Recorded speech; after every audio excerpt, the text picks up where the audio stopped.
Hello, my name is Chandra. Welcome to my channel. I am making cinnamon raisin bagels today. Two kinds. I'm making regular wheat bagels and I'm making gluten-free bagels. I mixed these up last night, the previous night, from what you're seeing here, because these are both sourdough. Before I get to shaping these bagels, I want to hydrate my raisins with some boiling water. So I'm putting the raisins into 2 bowls for each batch of bagels, and I'll pour boiling water over those and let them sit while I'm getting the first batch of bagels spread out and the cinnamon mixed and all of that.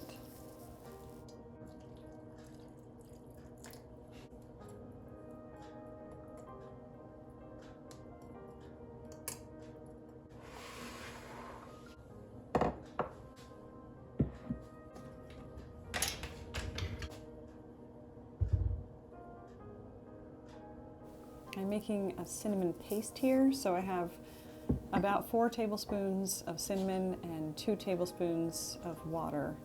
And it takes a minute to come together, but that turns into a nice paste that I'll spread out onto my dough.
I'm going to let the gluten relax in this wheat bagel dough while I get started on the other round of bagels.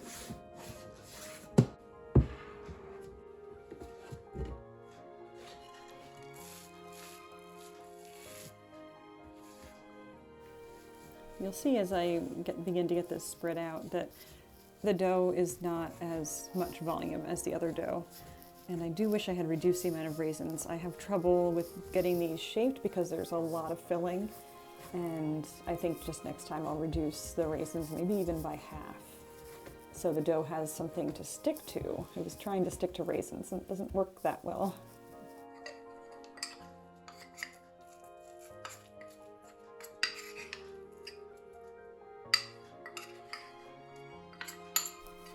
We have an even split in our house of people who can handle wheat and people who can't. So I'm often making 2 versions of the same thing in my kitchen. I kind of enjoy it.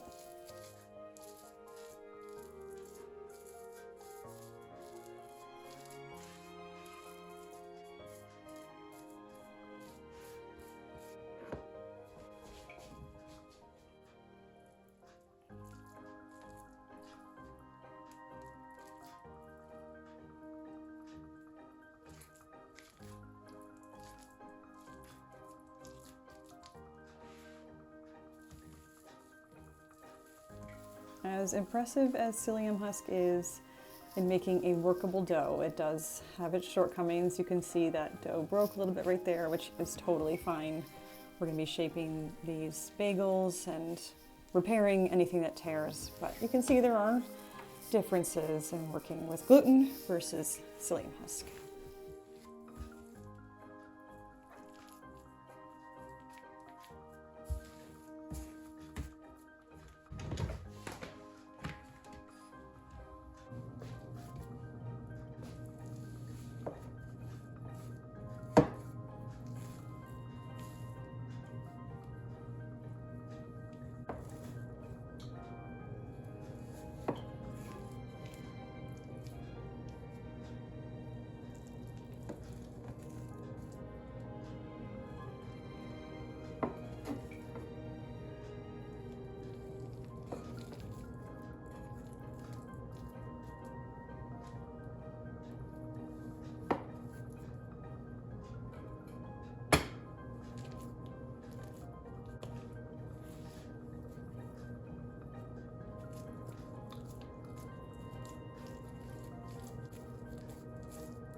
I'm shaping these very like I do with the regular wheat bagels. I'm just not being as aggressive. They don't need to be yanked on and pulled because there isn't the force of gluten behind their shape. So I'm just being gentle as I get these into bagel rounds.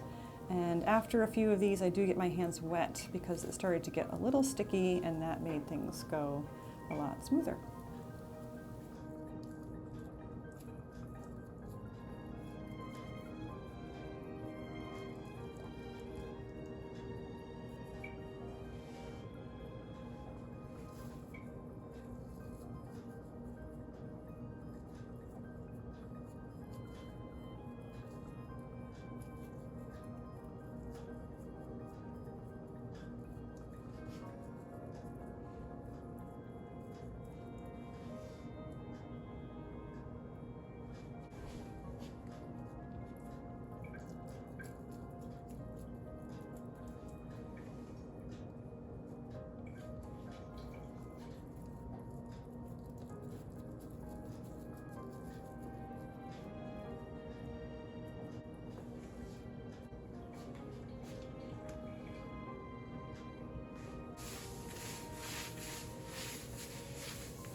So I combined 2, or rather 3 recipes for these bagels.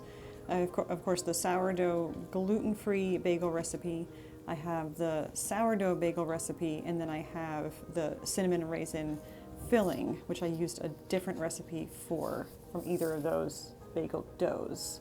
So I'll link all of them below. This is a Farmhouse on Boone sourdough bagel dough. The gluten-free bagels are a bakerita recipe.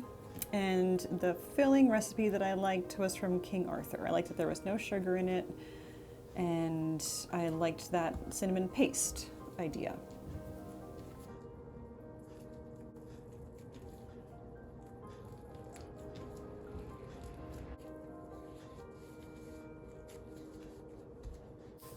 I like to first shape all of my bagels into rounds, and then I go back to the first one that I shaped and poke the hole in and stretch it out. It just gives the dough a little bit of time to knit together into its round shape, and also gives the gluten just a minute to relax. Sometimes I might walk away from them for a minute.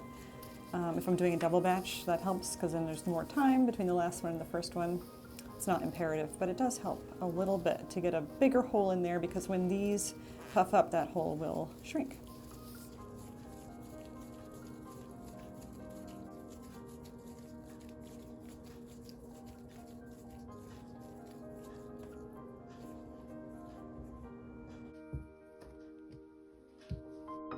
Those bagels all sat covered with wet cloth for a good hour or two until they're nice and puffy.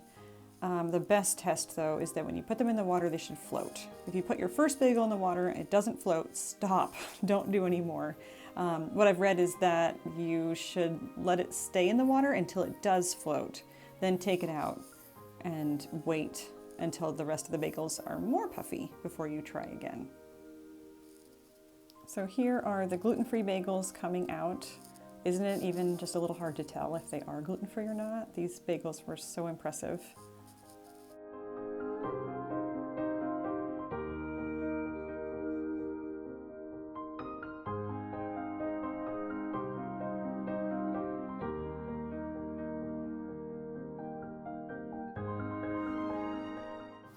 I recently learned that you should only boil your bagels for 30 seconds per side. And this way, more of the yeast stays alive inside the bagel, so you get a bigger rise in the oven. And I have definitely noticed a difference. I was doing it for a minute per side.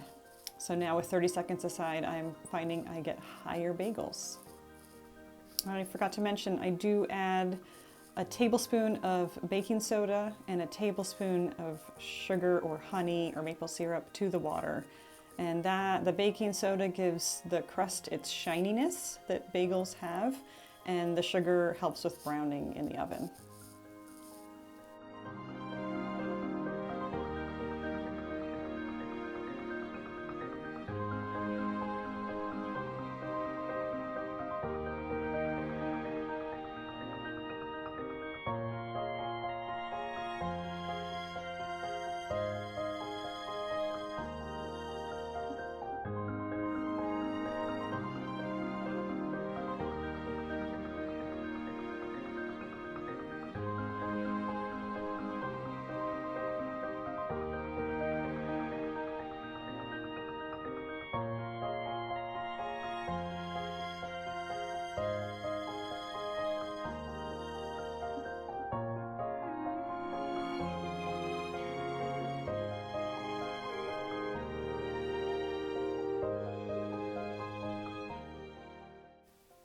For bagels, I like to preheat my oven high, like 425 or 450, then lower it to 350 or 375 for the cooking time, which is usually about half an hour. And I do like to rotate top to bottom, front to back, halfway through.